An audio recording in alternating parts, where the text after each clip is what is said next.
आप सभी का इस वीडियो सेशन में स्वागत है। आज हम हमारे डिस्कशन में क्लास 10th की ज्योग्राफी की बुक का चैप्टर 1 रिसोर्सेज एंड डेवलपमेंट इसको डिस्कस करेंगे। तो चलो शुरू करते हैं, फिर इस डिस्कशन को आगे बढ़ाते हैं। सबसे पहली स्लाइड है आपके सामने रिसोर्सेज। What is resources? तो यहाँ रिसोर्सेज की डेफिनेशन दी गई है, everything available in our environment which can be use to satisfy our need provided it is technologically accessible, economically feasible, culturally acceptable, can be termed as resources. देखो कितनी चीज़ें इसमें जोड़ दी, कितनी चीज़ें इसमें जोड़ी गई हैं।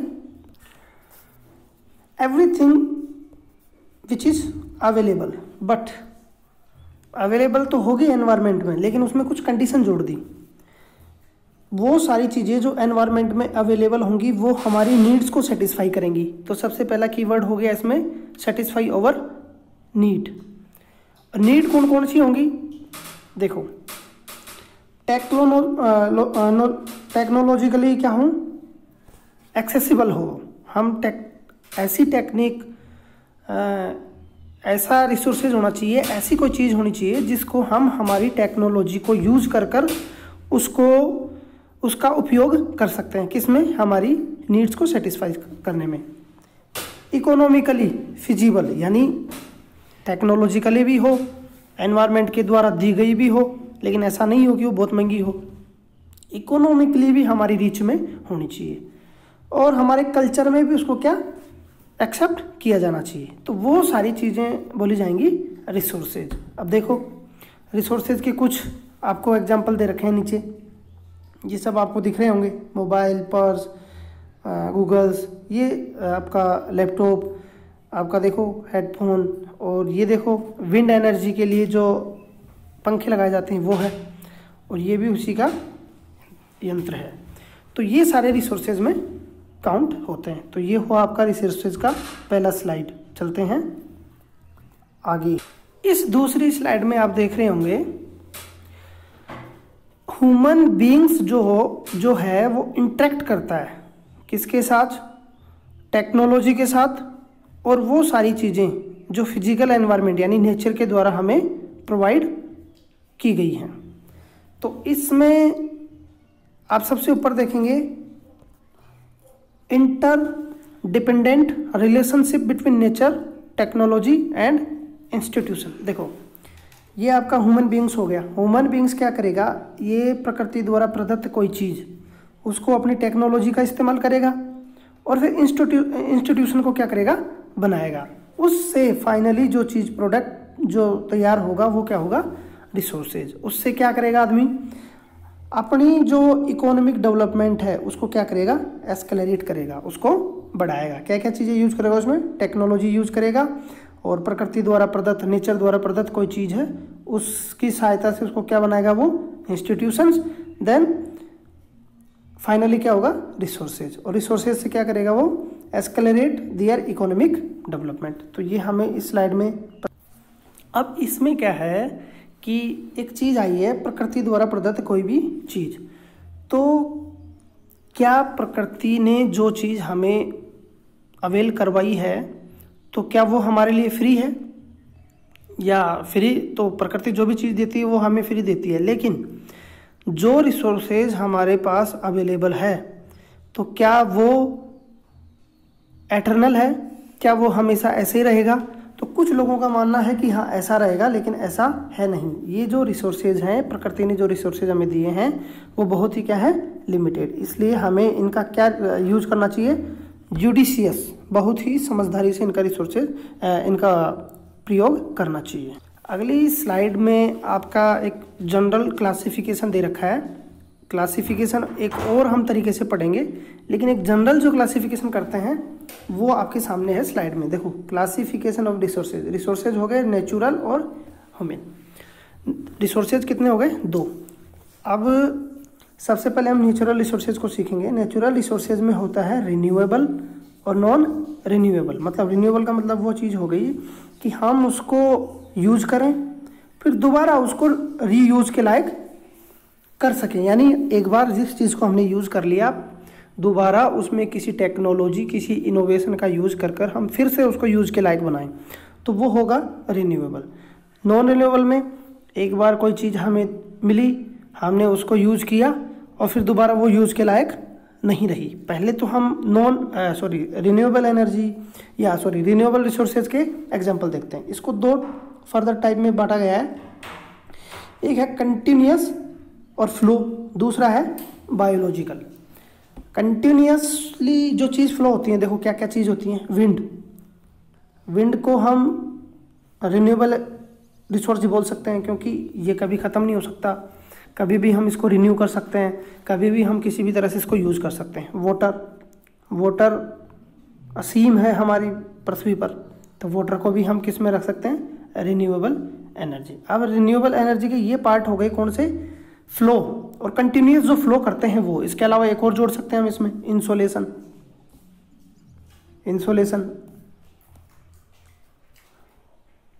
इंसोलेशन आपको पता है ना, सोलर जो हम यूज़ करते हैं ना, सोलर प्लेट, सोलर एनर्जी जो प्रोड्यूस करते हैं, तो उसमें इंसोलेशन का यूज है।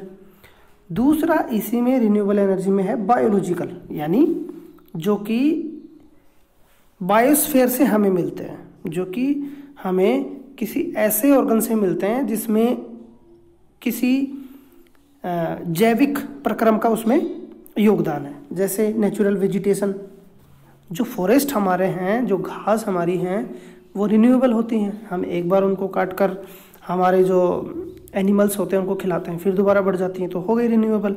फॉरेस्ट कवर से हम हमारी दुनिया भर की नीड्स पूरी करते हैं, और यदि हम उसको बराबर फिर से सारी न्यूट्रिशन वगैरह सब चीज़ अवेलेबल करवाएं तो फिर से वो हमारे यूज़ के लायक होंगी। वाइल्ड लाइफ को भी हम हमारे यूज़ के लिए हम एज ए रिसोर्सेज यूज़ कर सकते हैं, लेकिन उनकी ब्रीड में हम थोड़ा सा मॉडिफिकेशन कर कर उनको बढ़ा भी सकते हैं। तो ये हो गया renewable resources. Non renewable resources natural में रिसाइकलेबल होता है, किसमें? एक होता है नॉन रिसाइकलेबल। जैसे एक बार आपने किसी आयरन की खान से आयरन को निकाल कर उसके आपने स्टील के प्रोडक्ट बनाए और कुछ किसी चीज़ के प्रोडक्ट बनाए। कुछ समय बाद में जब वो यूज के लायक नहीं रह गए, तो दोबारा से उनको हम भट्टियों में गलाकर उसमें कुछ मिलाकर, कुछ अलग से एलिमेंट्स मिलाकर उनको फिर से हम यूज़ के लिए बना सकते हैं। तो ये हो गया रिसाइकलेबल। नॉन रिसाइकलेबल, जैसे नॉन रिन्यूएबल एनर्जी में, रिन्यूएबल रिसोर्सेज में नॉन रिसाइकलेबल जो रिसोर्सेज हैं वो कौन कौन से हैं? फॉसिल फ्यूल्स जो सारे हो ना, फॉसिल फ्यूल कौन कौन से हैं? जैसे आपका वो सारी चीज़ें जो कार्बन एमिट करते हैं, एग्जांपल कोल, पेट्रोल, गैसेज, डीजल, ये सब चीज़ें क्या हैं? नॉन रिन्यूएबल, नॉन रिसाइकलेबल चीज़ें। यानी एक बार हमने इनको यूज़ में ले लिया तो दोबारा से हम इनको रिकवर नहीं कर सकते, और इनका एनवायरनमेंट पर भी अलग नेगेटिव इम्पैक्ट पड़ता है, जिसको हम फर्दर सीखेंगे। चलो हम शिफ्ट करते हैं ह्यूमन रिसोर्सेज। ह्यूमन रिसोर्सेज को सीखने से पहले आपको एक चीज़ देखना होगा,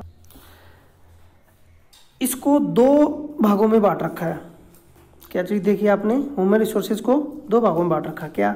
एक तो स्ट्रक्चर्स एंड इंस्टीट्यूशंस। जैसे आदमी अपने इनोवेशन टेक्नोलॉजी के जरिए इंस्टीट्यूशन को बनाता है, और इंस्टीट्यूशन से क्या पूरा करता है? अपनी इकोनॉमिक डेवलपमेंट को एक्सेलरेट करता है, उसको बढ़ाता है। दूसरा है आपका क्वांटिटी और क्वालिटी। देखो, एक तरफ मैं आपको दोनों चीज़ जो मैं अंतर बता दे रहा हूँ, एक तो हो गया क्वांटिटी, एक हो गया आपका क्वालिटी। तो देखो, एक कोई आदमी जो कि इतना अच्छा काम करता है, जो ऐसा क्वालिटी वाला वर्क करता है जो कि मिलकर 100-200 आदमी भी नहीं कर सकते। एग्जाम्पल, एक डॉक्टर जो है, एक डॉक्टर किसी पेशेंट का इलाज करेगा तो ये इसकी क्वालिटी हो गई। वही चीज़ हम लेबरर का एग्जाम्पल लें तो जैसे कहीं गड्ढा खोदना है, कहीं सड़क बनानी है, तो सड़क बनाने के लिए जो मटेरियल वगैरह डालना होगा, उसमें वाटर वगैरह की सप्लाई देनी होगी, जो भी रॉ मटेरियल सप्लाई करना होगा, वो मिलकर कितने आदमी करेंगे? 100 से 200 और अधिक भी हो सकते हैं। लेकिन इस रोड की डिजाइनिंग का काम एक इंजीनियर करता है। तो देखो, इसका भी इसमें कंट्रीब्यूशन है, इसका भी कंट्रीब्यूशन है। लेकिन देखो, आप देखोगे तो इसके निर्माण में ज़्यादा रिन्यूमरेशन इसको मिलेगा और इन लोगों को पैसा कम मिलेगा। तो ये है क्वालिटी और ये क्वांटिटी, ये आपको इसमें समझना था। तो ये एक जनरल क्लासिफिकेशन था, ये हमने सीखा। आगे और फर्दर कौन कौन से क्लासिफिकेशन है वो हम सीखते हैं। इस स्लाइड में आप देखेंगे कि आपके सामने अलग से क्लासिफिकेशन दे रखा है। अभी हमने एक जनरल क्लासिफिकेशन देखा रिसोर्सेज का, और भी डीपली यदि हम उसका क्लासिफिकेशन करें, जैसा कि आपकी बुक में दे रखा है और आपके सिलेबस में है, तो उसमें आप देखेंगे तो रिसोर्सेज को क्लासिफिकेशन किया गया है। मेजर टाइप है उसके 4: ओरिजिन, एग्जॉस्टिबिलिटी, तीसरा है ओनरशिप, इसमें नज़र नहीं आ रहा, मैं लिख देता हूँ, ओनरशिप, और चौथा है आपका on the basis of status of development, on the basis of status of development. समझ में नहीं आएगा, फिर से लिख देता हूँ। ये जो तीसरा है इसका यहाँ से लिखना शुरू करता हूँ। ये तीसरा जो है इसका, इसमें है बेसिस ऑफ ओनरशिप, यानी ओनरशिप के आधार पर, ओनरशिप, ये है यहाँ का तीसरा। अब चौथा जो यहाँ का है वो है स्टेटस ऑफ डेवलपमेंट। अब आपको समझ में आ गया होगा, 4 मेजर टाइप हैं उसके। ओरिजिन, दूसरा हो गया on the basis of exhaustibility, तीसरा हो गया आपका ओनरशिप, चौथा हो गया आपका स्टेटस ऑफ डेवलपमेंट। अब देखो, इसको भी फर्दर 2 भागों में बांटा गया। कौन कौन सा? एक है बायोटिक, एक है एक है आपका बायोटिक और दूसरा है आपका एबायोटिक। देखो, शुरू कहाँ से किया हमने? क्लासिफिकेशन किया रिसोर्सेज का। 4 मेजर टाइप हैं: ओरिजिन,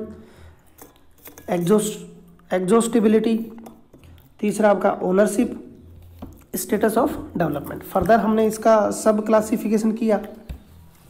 ओरिजिन में हमने बायोटिक, एबायोटिक, आगे हम सीखेंगे बायोटिक, एबायोटिक, आपने साइंस में सीखा भी होगा और भी आगे इसको डिस्कस करेंगे। दूसरा है आपका एग्जॉस्टिबिलिटी। एग्जॉस्टिबिलिटी के आधार पर इसको बांटा गया है रिन्यूएबल और नॉन रिन्यूएबल।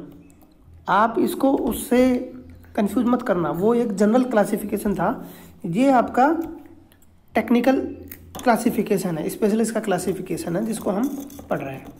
तीसरा आपको मैंने डिस्कस किया था ओनरशिप। ओनरशिप को फर्दर डिवाइड किया जाता है 4 टाइप में। कितने टाइप में? 4 टाइप में। ये जो डिस्कस किया था हमने तीसरा ओनरशिप, इसको फर्दर किया जाता है 4 टाइप में। वो टाइप कौन कौन से? देखो, पहला हो गया आपका इंडिविजुअल रिसोर्सेज, इंडिविजुअल। दूसरा आपका हो गया आपका नॉन रिन्यूएबल, सॉरी इंडिविजुअल हो गया ना। दूसरा कम्युनिटी। तीसरा हो गया आपका नेशनल। चौथा हो गया आपका इंटरनेशनल। तो हमने 3 समझ लिए, ओरिजिन क्लियर कर लिया, एग्जॉस्टिबिलिटी हमने क्लियर कर लिया, ओनरशिप हमने क्लियर कर लिया, सब टाइप भी हमने कर लिया, ओरिजिन का बायोटिक है बायोटिक, एग्जॉस्टिबिलिटी के आधार पर रिन्यूएबल नॉन रिन्यूएबल, और आपका ओनरशिप के आधार पर इंडिविजुअल, कम्युनिटी, नेशनल और इंटरनेशनल। लास्ट हमारा बचा स्टेटस ऑफ डेवलपमेंट। इसको बांटा गया है 4 प्रकार से। कितने प्रकार से? 4 प्रकार से। वो 4 प्रकार कौन कौन से हैं? पहला है इसमें पोटेंशियल,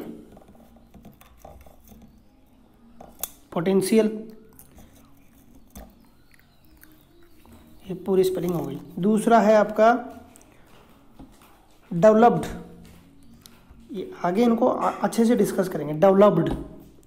तीसरा है इसका स्टॉक, तीसरा क्या है इसका? स्टॉक। चौथा क्या है इसका? रिजर्व्स। तो ये 4 इसके सब टाइप थे। अब इसको हम आगे एक एक डिस्कस करेंगे। देखो मैंने आपको चारों बताए, ओरिजिन के आधार पर 2 हैं, बायोटिक, एबायोटिक। एग्जॉस्टिबिलिटी के आधार पर रिन्यूएबल, नॉन रिन्यूएबल, उसमें कौन कौन से आते हैं वो सब सीखेंगे। ओनरशिप के आधार पर मैंने आपको बताया individual, community, national, international. Development के स्टेटस के आधार पर मैंने आपको बताया पोटेंशियल, डेवलप्ड, स्टॉक और रिजर्व। तो ये था आपको। अब आगे हम इनको फर्दर अच्छे से डिस्कस करते हैं। इस स्लाइड में आ गया आपका रिसोर्सेज का पहला टाइप, ओरिजिन। याद रखना 4, ये 4 जो थे इसमें पहला हम पढ़ेंगे ये। तो देखो ओरिजिन के आधार पर, ओरिजिन के आधार पर मैंने आपको बताया था बायोटिक, एबायोटिक। तो बायोटिक का आप देख पा रहे होंगे, obtain from biosphere and have life, यानी वो सारी चीज़ जो हमें कहाँ से मिलती हैं? बायोस्फीयर से। बायोस्फीयर आपको पता ही होगा, जीवमंडल, जहाँ जीव की पॉसिबिलिटी है, जहाँ जीवन की पॉसिबिलिटी होती है। आपने प्रीवियस क्लास में पढ़ा होगा, ये हो गया लिथोस्फेयर, ये आपका एटमॉस्फेयर, ये आपका हाइड्रोस्फेयर, और ये सब मिट गया। फिर से देखते हैं इसको। जैसे इसमें आपने 4 कंपोनेंट पढ़े होंगे, लिथोस्फेयर और एटमॉस्फेयर। 8th क्लास में है सब ये।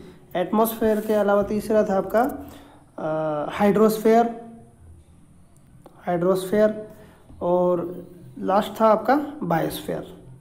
लास्ट क्या था आपका? बायोस्फेयर, जीवमंडल, बायोस्फेयर। तो वो एनवायरनमेंट का वो कंपोनेंट जिसमें जीवों की उत्पत्ति होती है, जीव का ओरिजिन होता है, जीव वहाँ अपनी सारी जो जीवन की एक्टिविटीज़ हैं, लाइफ की एक्टिविटीज़, उनको पूरा करते हैं, और वहाँ लाइफ की पोटेंशियल है, तो वहाँ से प्राप्त होते हैं बायोटिक। एग्जाम्पल देख लो, फ्लोरा, फ्यूना, बताना पड़ेगा। फ्लोरा मतलब पूरे आपके प्लांट, और फ्यूना में आपके ए variety of animals, fisheries, live stock, human beings. ये सब किस में आएंगे? बायोटिक में। एबायोटिक में शिफ्ट करते हैं। एबायोटिक में देखो, all the things which are composed of non living things. देखो कीवर्ड है इसमें, नॉन लिविंग थिंग्स। इसमें है लिविंग थिंग्स, इसमें आप लिख सकते हैं लिविंग थिंग्स, यानी जो जिंदा है, वो रिसोर्सेज हैं। और इसमें वो कौन से रिसोर्सेज हैं जो कि कंपोज्ड हो चुकी हैं। कंपोज्ड कैसे? देखो, आज हम कोल प्राप्त करते हैं। कोल जो है वो कभी क्या था? पेड़ का रूप था। जैसे ये पेड़ था, ये क्या हुआ?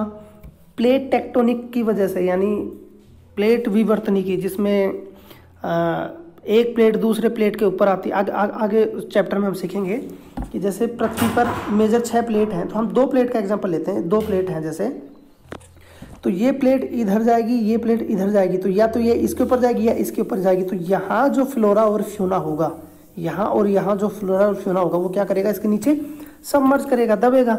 दबने के बाद में हाई प्रेशर होगा, हाई टेम्परेचर होगा। उसका रिजल्ट क्या होगा? आपका कोल, पेट्रोलियम, गैस, ये सब बनती हैं।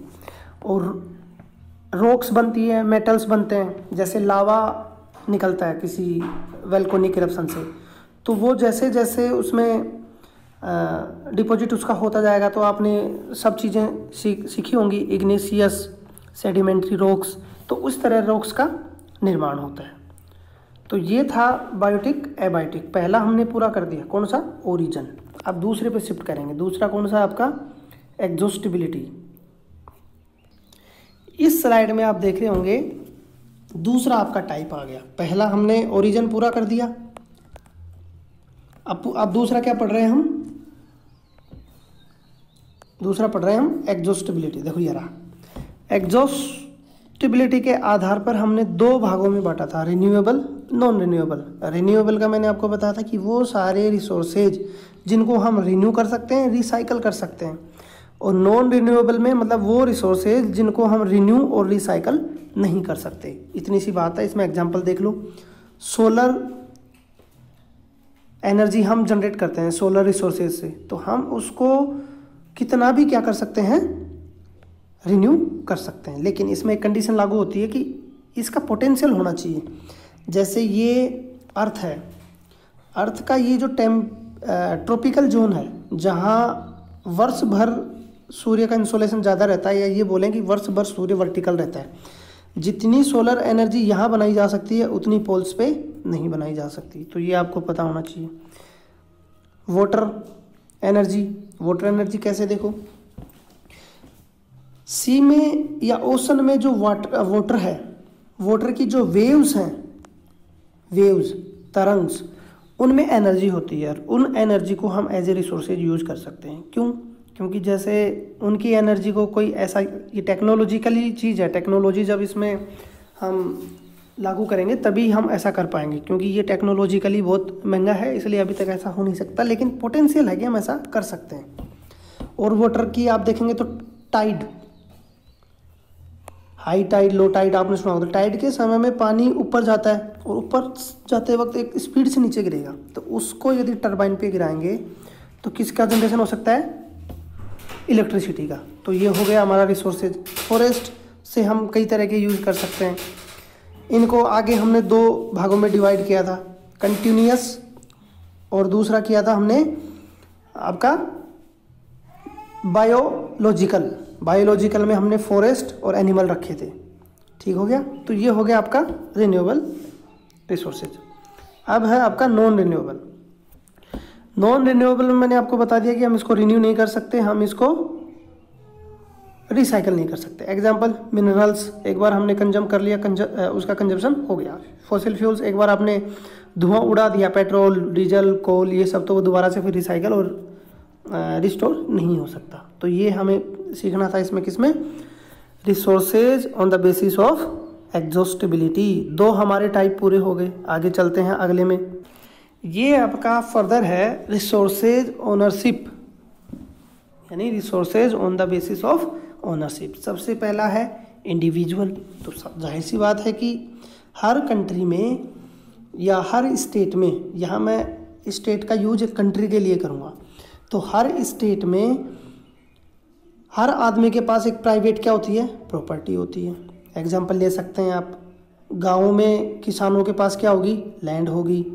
तो कुछ के पास लैंड होगी, कुछ के पास नहीं होगी, कुछ लैंड लेस होंगे, किसी के पास अच्छी खासी लैंड होगी। ये इनइक्वलिटी भी हमारे यहाँ है, सब जगह ही है। दूसरा, आप शहरों की बात करेंगे तो शहरों में किसी के पास बहुत अच्छे प्लॉट्स हैं, बहुत अच्छे मकान हैं, तो ये सब चीज़ें हो गई। तो ये इंडिविजुअल रिसोर्सेज हैं। और क्या हो सकते हैं इंडिविजुअल में, जैसे मोबाइल, आपका लैंड, आपकी जो पर्सनल सारी चीज़ें हो सकती हैं किसी भी व्यक्ति की, वो क्या है, इंडिविजुअल रिसोर्सेज। दूसरा रिसोर्सेज था इसमें आपका कम्युनिटी ओन्ड रिसोर्सेज। तो कम्युनिटी ओन्ड रिसोर्सेज, उन सभी रिसोर्सेज को हम शामिल करते हैं जो कि एक्सेसिबल हैं, किसके लिए, मेंबर ऑफ द सोसाइटी। यानी वो सारे रिसोर्सेज जो किसी कम्युनिटी, किसी विलेज, यानी कम्युनिटी कहीं भी हो सकती है ना, जैसे विलेज में कम्युनिटी हो गई, शहर में कम्युनिटी बना दी, तो ये सार्वजनिक जो पार्क वगैरह ये सब होते हैं, ये कम्युनिटी क्या होते हैं, रिसोर्सेज होते हैं। तो उन तक सभी आदमियों का क्या होता है, एक्सेस होता है। एग्जाम्पल, पब्लिक पार्क हो गया, प्ले ग्राउंड हो गया आपका, इसके अलावा आपका ग्रेजिंग ग्राउंड होते हैं, जैसे गाँव में क्या कर देते हैं, इतनी बड़ी भूमि जो सरकारी भूमि है इसमें घास उगी है, तो सभी के जानवर उसमें जाकर क्या कर सकते हैं, अपना पेट भर सकते हैं, घास को खा सकते हैं। इसके अलावा पिकनिक स्पॉट हो गया, कोई स्पॉट जैसे सार्वजनिक है, वो गवर्नमेंट का है, तो उस पर यूज़ उनके सोसाइटी के लोगों के द्वारा किया जा सकता है। प्लेग्राउंड वगैरह मैंने सब आपको बता दिया। तो ये सब चीज़ें इसमें थी। चलते हैं अगली स्लाइड पर। आगे नहीं शिफ्ट करना था, यही था। तीसरा हमारा है नेशनल रिसोर्सेज। नेशनल रिसोर्सेज, तो नेशनल रिसोर्सेज में आपको ये समझना है कि जितने भी रिसोर्सेज होते हैं किसी भी कंट्री में, किसी भी स्टेट में, किसी भी टेरिटरी में, वो टेक्निकली हम देखेंगे तो वो सारे किसके अंडर में होते हैं, एक सरकार के अंदर में होते हैं। उस राष्ट्र की जो सरकार होगी उसके अंडर में वो सारे रिसोर्सेज होंगे। क्यों? क्योंकि जब भी ज़रूरत पड़ेगी तो सरकार इनको अक्वायर कर सकती है। जब भी ज़रूरत पड़ेगी तो सरकार इनको अक्वायर कर सकती है, चाहे से वो प्राइवेट हो, चाहे से वो कम्युनिटी का रिसोर्सेज हो। तो टेक्निकली हम देखें तो नेशनल रिसोर्सेज में वो सारी चीज़ें आती हैं जो कि पब्लिक गुड हो सकती है, पब्लिक प्रॉपर्टी, इंडिविजुअल प्रॉपर्टी, कुछ भी हो सकती है। गवर्नमेंट के पास लीगल राइट है कि वो सारे रिसोर्सेज को अपने अधिकार में ले सकती है। और इसके अलावा देखो एग्जाम्पल इसके देखिए, जैसे ये कोई रीजन है, अब यहाँ से गवर्नमेंट को रेलवे ट्रैक लगाना है या रोड लगाना है, कुछ भी समझ लीजिए, या ब्रिज बनाना है, तो माना यहाँ ए आदमी की क्या है, प्रॉपर्टी है, तो सरकार को ये लीगल राइट है कि ये प्रॉपर्टी जो है वो सरकार क्या कर सकती है, यूज कर सकती है। क्यों? क्योंकि इससे ज़्यादा पब्लिक का वेलफेयर सुनिश्चित हो रहा है।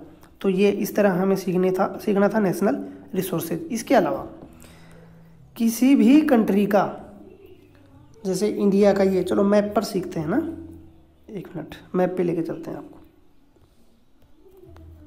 तो अभी तक हमने पिछली स्लाइड में देखा कि किस तरह गवर्नमेंट को लीगल राइट है किसी भी प्रॉपर्टी को अक्वायर करने का। इसके अलावा एक नेशन के जो रिसोर्सेज हैं वो कहाँ तक होते हैं, देखो आपको इसमें हम इंडिया के कॉन्टेक्स्ट में सीखेंगे। ये इंडिया की बाउंड्री है, कौन सी, कोस्टल लाइन है। तो हर कंट्री को ये राइट होता है कि उसका जो तट होता है, लास्ट जो कोस्ट होता है, उससे 12 नॉटिकल मील, कितना, 12 नॉटिकल मील, समझना इस चीज़ को, नॉटिकल मील। नॉटिकल मील कहाँ की दूरी होती है, समुद्री दूरी। समुद्र की दूरी को नापने के लिए हम नॉटिकल मील का यूज करते हैं। नॉटिकल मील में होते कैसे क्या है, जैसे मैं बता देता हूँ। 1 माइल में दूरी होती है 1.6 किलोमीटर, ठीक, और 1 नॉटिकल मील में दूरी होती है 1.8 माइल। तो अब आप निकाल सकते हैं कि 1 नॉटिकल मील में कितने किलोमीटर होंगे। तो इसमें क्या होता है कि ये जो बाउंड्री होती है इसके 12 नॉटिकल मील तक वो नेशन के रिसोर्सेज होंगे, यानी डीप ओशन में भी वो क्या कर सकते हैं, यहाँ के जितने भी रिसोर्सेज अवेलेबल होंगे उनका एक्सप्लॉयटेशन वो कर सकते हैं। ये इनका राइट होता है। इसी तरह जैसे ओमान का देखेंगे तो ओमान का यहाँ तक 12 नॉटिकल मील। तो ऐसे क्या होता है, सबका बटा हुआ होता है। तो ये हमें पता करना था मैप की सहायता से। चलते हैं हम वापस हमारी स्लाइड पर। इसके बाद में है, इसके अलावा इसमें और क्या क्या हम कर सकते हैं, जैसे हमने सब चीज़ें प्रॉपर्टी वगैरह ये सब सीख लिया। इसके अलावा फॉरेस्ट कवर हो गया किसी कंट्री में, वाइल्ड लाइफ हो गई, लैंड हो गया, ये सब एक पॉलिटिकल बाउंड्री में जो होंगी वो सारी किसके होंगे, एक नेशन रिसोर्सेज होंगे। चलते हैं आगे। आगे कहाँ चलेंगे, ये रहेंगे, ये रहा इंटरनेशनल ओनरशिप के आधार पर। देखो इंटरनेशनल ओनरशिप समझने के लिए फिर से हमें एक कंसेप्ट समझना है। सबसे पहले आप समझ लो EEZ, एक minute, EEZ exclusive economic zone. अब ये क्या होता है मैं आपको बताऊंगा। Exclusive economic zone. तो वापस चलते हैं हम मैप पर, मैप की सहायता से इसको समझेंगे। हाँ, तो हम बात कर रहे थे एक्सक्लूसिव इकोनॉमिक जोन। तो इसको और जूम कर लेते हैं ताकि आपको अच्छे से समझ में आए। देखो सिर्फ इंडिया के कॉन्टेक्स्ट में समझते हैं। ये बाउंड्री मैंने निश्चित कर दी किसी भी कंट्री की, कोई भी कंट्री की हो सकती है। तो यहाँ से 12 नॉटिकल मील तक ये जो कंट्री है वो सारे रिसोर्सेज को क्या कर सकता है, एक्सप्लॉइट कर सकता है। इसके आगे 200 नॉटिकल मील तक, समझ रहे हैं आप, 200 नॉटिकल मील तक, यहाँ तक किसी भी कंट्री का होता है एक्सक्लूसिव इकोनॉमिक जोन। समझ में आ गया? ये जो जोन हो गया ये कौन सा हो गया, एक्सक्लूसिव इकोनॉमिक जोन। इसमें जितने देखो 12 नॉटिकल मील तक तो आप कोई भी कंट्री क्या कर सकता है, रिसोर्सेज को एक्सप्लॉइट कर सकता है, लेकिन 12 नॉटिकल मील से और 200 नॉटिकल के बीच में ऐसा नहीं कर सकता। इसके अलावा क्या कर सकता है कि यहाँ के जितने भी रूल रेगुलेशन होंगे, समझ रहे हैं आप, इस एरिया में जो भी रूल रेगुलेशन होंगे वो ये कंट्री बनाएगा। और क्या कर सकता है, जैसे दूसरे कंट्री का कोई जहाज इसमें आया तो उससे टैक्स लेगा, तो ये सब चीज़ें इसमें ये क्या करता है, कंट्रोल करता है। ये था एक्सक्लूसिव इकोनॉमिक जोन, EEZ, उसको क्या बोलते हैं हम, EEZ। तो अब आगे क्या बचा कि किसी कंट्री का मान लीजिए कि ये 200 नॉटिकल मील हो गया, तो बाकी जो ये एरिया बचा, जो ना तो इस कंट्री के एरिया में आता है ना इस कंट्री के एरिया में आता है, तो ये होगा इंटरनेशनल रिसोर्सेज। ये किसके अंडर में रहेगा, इंटरनेशनल ऑर्गेनाइजेशन में, लाइक UN, यूनाइटेड नेशन। तो ये हमें पता होना चाहिए था। तो ये मैंने आपको बताया एक्सक्लूसिव इकोनॉमिक जोन और इंटरनेशनल और नेशनल रिसोर्सेज। वापस चलते हैं हम हमारी स्लाइड। तो ये आपका जो लास्ट क्लासिफिकेशन है वो है on the basis of status of development. देखो हमने इसमें 3 प्रकार के जो क्लासिफिकेशन थे वो सीख लिए, मैं एक बार आपको रिपीट कर दे रहा हूँ। सबसे पहला टाइप हमने सीखा on the basis of origin. Origin में मैंने आपको बताया बायोटिक और एबायोटिक। दूसरा हमने सीखा इसमें on the basis of ownership,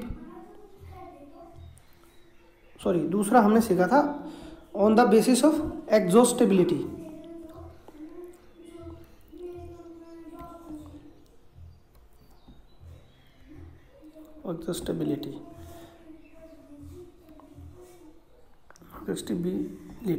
ठीक है। इसमें हमने सीखा नॉन रिन्यूएबल और रिन्यूएबल सोर्सेज। तीसरा हमने सीखा इसमें ओनरशिप। ओनरशिप में मैंने आपको फर्दर 4 बताए, कौन कौन से। ओनरशिप में मैंने आपको बताया सबसे पहले प्राइवेट, कम्युनिटी, नेशनल और इंटरनेशनल। लास्ट आपका बचता है इसमें on the basis of status of development. तो इसको सीखते हैं। हाँ, ये आ गया आपका। इसको 4 भागों में बांटा गया था।